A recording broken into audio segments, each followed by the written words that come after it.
Hello, Internet. Welcome to Making Money. My name's Eric, and this is your Daily Dollar, our financial segment where I give you one financial lesson every day to help you with your financial goals.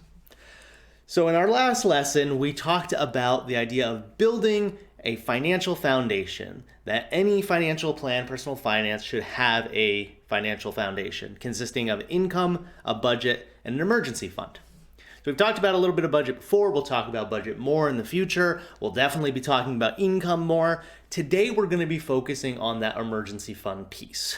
We're going to talk about what an emergency fund is, why it's important, some ways to start building one, where to save it, and how to use it. So all things related to emergency funds today. I'm going to try to cram that all into this one lesson. So without further ado, what is an emergency fund? An emergency fund, plain and simple, is a cash reserve, and I'll explain later why I'm putting cash in quotes. It's a cash reserve set aside for unplanned expenses or financial emergencies. This is basically your go-to if something were to go wrong with your finances. If you had an unplanned expense, something came up, or if something fell through, or you lost your job, whatever the situation may be, that all of a sudden you need a reserve of money, that's what this is for. That's exactly why we're building this. The why we need this, it's so incredibly important. And the biggest way I think I can drive home why it's important is that if you were to get into a situation where you didn't have an emergency fund available to you, your only recourse at that point would be to borrow.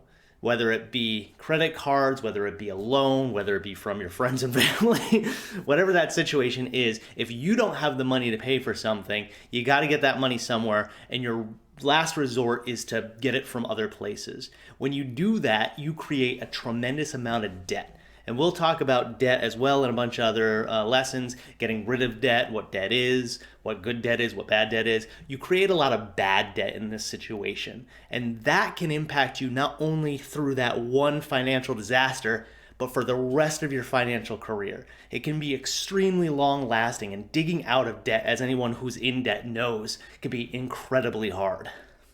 So to avoid that situation, we need to have a safety net under us.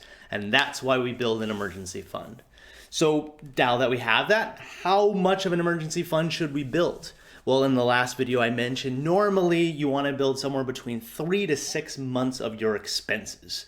Of course, over time, this is going to change, so you have to make sure to keep looking. Do you have enough in that emergency fund? Do you need to add more? So on and so forth. 6 months of expenses can be a lot for people, so that could be a hard goal to hit.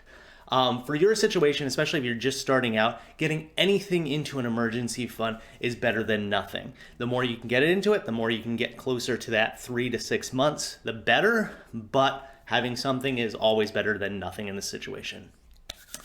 So how do we build it? How do we make an emergency fund? Well, there's a variety of ways to do this. The one that I'm going to start off with here, the few that I'm going to start off with here, is really for any individuals who have consistent income, whether it be a regularly paying job, if you sell things and you have a pretty regular, series of sales throughout a year, your month to month is about the same. That kind of payment, that kind of income is what we're talking about, at least for this first section. So the first is you want to create a financial strategy. And we've talked about goal setting before, and that's the first part of a financial strategy. You want to set a goal. You want a system of consistent payments into your emergency fund. You want to monitor that progress. And then you also want to identify successes. When you get to milestones, anything when we talked about finances, you want to make sure that you're patting yourself on the back. You did it. It's a big thing to get over, a hill, or to save an emergency fund, or even part of an emergency fund, right? So make sure that you're congratulating yourself. Don't spend a ton of money on yourself in that process, but, allow yourself to celebrate those successes. So set a goal. Make sure that your system has continuous payments into that emergency fund. Make sure that you're monitoring your progress and that you're celebrating those successes. So that's our first one. So the second one that we have is kind of gearing off of that second point, making continuous payments. If you can automate that process, all right? Second strategy is more of an automation. If you can make it so that X amount comes right out of your check into the emergency fund each time you get paid, do that. Again, this is for more continuous payment type model. But that's big. If you don't have to think about it and it just happens, the money's gone before you can either hem and haw over what you want to spend that on. All right. Again, having a very strong budget here is going to help. Knowing how much you can take out of your paycheck reasonably and save each month or each paycheck is big. So off of that, you can also save through work in a lot of situations. I know, and we'll talk about 401ks, we'll talk about HSAs, we'll talk about a lot of that kind of stuff. But those kind of those kind of accounts, those kind of programs, retirement programs, savings programs are big. Take advantage of those if you have, if your employer, does matching or whatever the situation may be. I know in my case, I have a 401k match. I also have an HSA. HSAs, if you're not aware, health savings account allows you to put money into it tax deferred and take money out of it tax deferred as long as that money's being used for medical or health expenses. Anything from Band-Aids in most cases all the way up to major surgery. So if you can leverage some of those things through your employer, do so. That'll help with getting you that money for your emergency fund. Now, let's say you don't have continuous income coming in, or you do, but every once in a while, let's say come bonus time, you get a large sum of money, or you don't have continuous and your money kind of fluctuates throughout the year. If you get a large sum all at once, taking that one-time payment to fill up an emergency fund really quick can be big. Sometimes especially if you're getting paid kind of inconsistently throughout the year, you might have certain things earmarked for certain times of the year, and you may not be able to take as much over. But if you're able to take a lump sum and move it over into an emergency savings fund right away, that's big. You can fill up at least part of that fund right away. So look to do that if you can.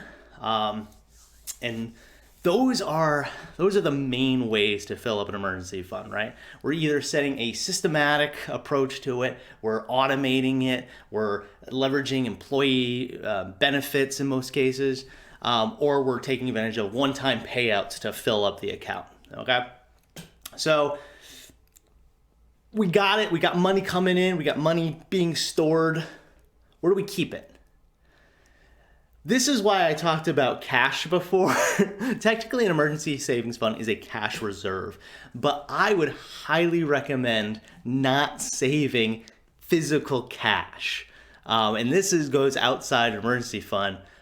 Besides pocket money, if you really need pocket money, even then I would recommend not doing pocket money.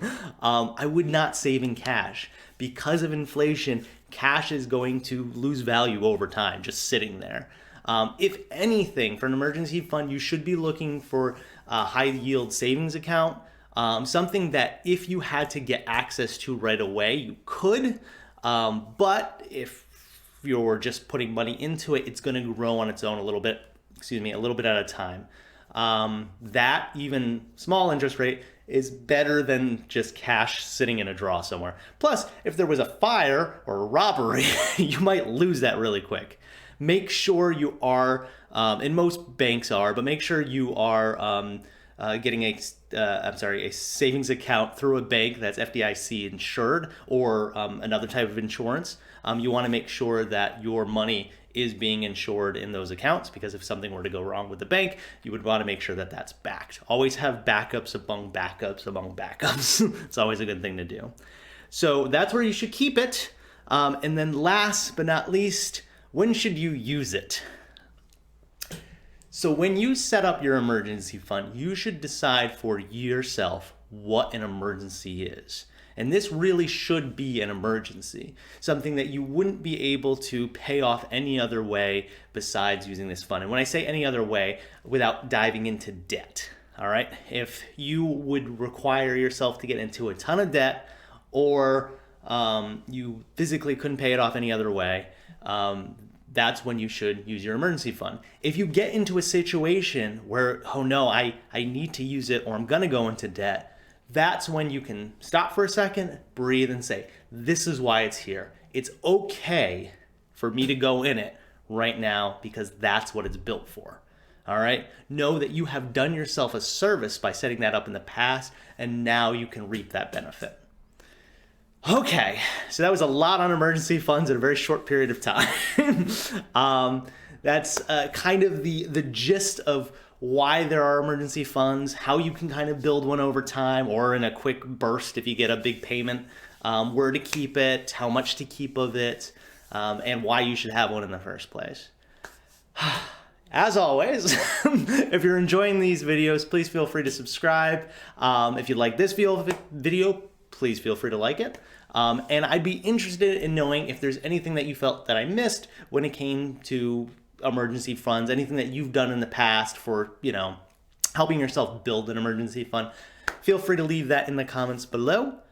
As always, you can find me on Twitter, link below, and I will see you tomorrow for another financial lesson. All right, guys, bye.